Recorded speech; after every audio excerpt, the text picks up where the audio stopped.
तो बहुत स्वागत आप सभी का एक बार फिर से MP12 की एक नई वीडियो में। आज की इस वीडियो में हम लोग एक अनोखी तरह की खबर को लेकर डिस्कस करेंगे। ऐसी खबर जिसको हम लोगों ने पहले एक्सपेक्ट नहीं किया था। देखिए, पिछले कुछ समय से लगातार दुनिया के अलग अलग देश चौधरी बनने की कोशिशें करते आए हैं। स्पेशली अगर डोनाल्ड ट्रंप की बात की जाए तो डोनाल्ड ट्रंप ने अपने सेकंड कार्यकाल के दौरान अपने आप को चौधरी बनाने के लिए लगभग सभी तरह के प्रयास किए। अनाप शनाप दावे और अनाप शनाप उनके बयान हम लोग लगातार सुनते आए हैं। कभी इन दो देशों के बीच का युद्ध सुलझाया, कभी उन दो देशों का युद्ध सुलझाया।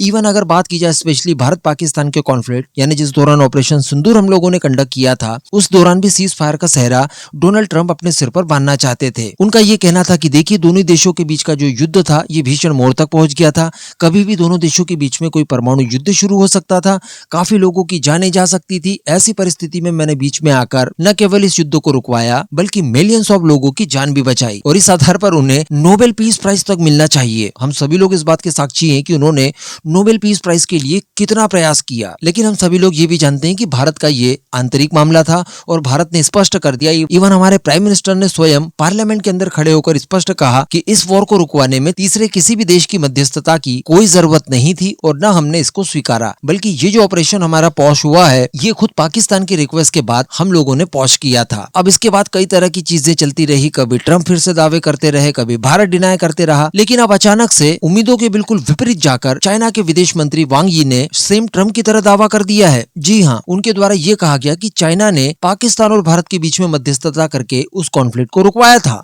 और बिल्कुल ट्रंप के ही अंदाज में उन्होंने कई और सारे देशों का भी नाम ले लिया। यहाँ पर उन्होंने कंबोडिया थाईलैंड के बीच में जो रिसेंटली युद्ध हुआ उसको लेकर भी दावा किया, भारत पाकिस्तान के बीच का दावा किया और ये कहा कि देखिए, कई सारे युद्धग्रस्त क्षेत्रों में हमारे द्वारा शांति स्थापित कराई गई और इसका श्रेय बटोरने की कोशिश की गई। अब अगर चाइना शांति की बात करे तो क्या समझा जाएगा, जो कि दुनिया भर में अशांति का एक कारण बना है। अमेरिका की बात की जाए, ट्रंप की बात की जाए तो उनसे भी शांति की उम्मीद भला कैसे की जा सकती है। जहां इच्छा होती है वहां पर ये लोग स्ट्राइक कर देते हैं।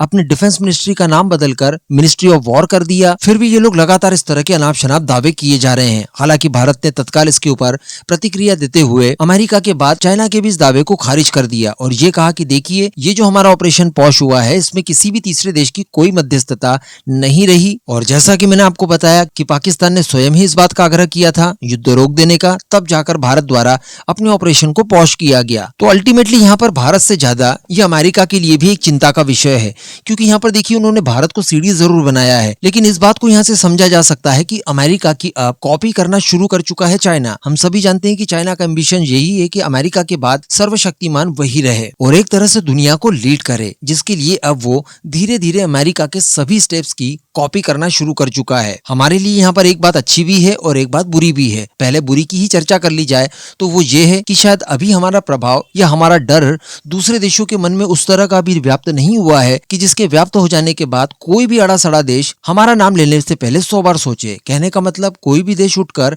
भारत का किसी भी मामले में नाम ले लेता है, इसका ये मतलब तो जरूर हुआ कि हमारी दहशत फिलहाल इंटरनेशनल कम्युनिटी के ऊपर नहीं हुई है। इसका समाधान हर हाल में ढूंढने की आवश्यकता है ताकि कोई भी मुंह उठाकर कोई भी आरोप या किसी भी प्रकार से भारत का नाम इस्तेमाल ना कर पाए। दूसरी बात जो हमारे फायदे में जा सकती है वो ये है कि देखिए, अब इस मामले में दूसरा दावेदार खड़ा हो गया। अभी तक की अगर बात की जाए तो लगभग सभी तरह की मीडिया हाउसेस, बाकी की जितने भी पब्लिकेशंस हैं और कई सारी गवर्नमेंट्स भी इवन यही मान रही है कि देखिए, हाँ ट्रंप बोल रहे हैं तो ट्रंप ने ही मध्यस्थता करवाकर ऑपरेशन सिंदूर को रुकवाया होगा। लेकिन अब चूंकि चाइना ने दावा कर दिया तो चाइना की बात को भी इतनी आसानी से कोई डिनाई नहीं कर पाएगा और अब एक तरह का भ्रम पैदा होगा कि भैया ट्रंप ने रुकवाया कि चाइना ने रुकवाया। तो कहीं ना कहीं इससे ट्रंप का दावा खंडित होते हुए मुझे नजर आ रहा है। लेकिन अगेन कहूंगा कि भारत को यहाँ पर अपनी एक मजबूत छवि बनाने की आवश्यकता है ताकि कोई भी उठकर भारत का किसी भी मामले में नाम न ले पाए।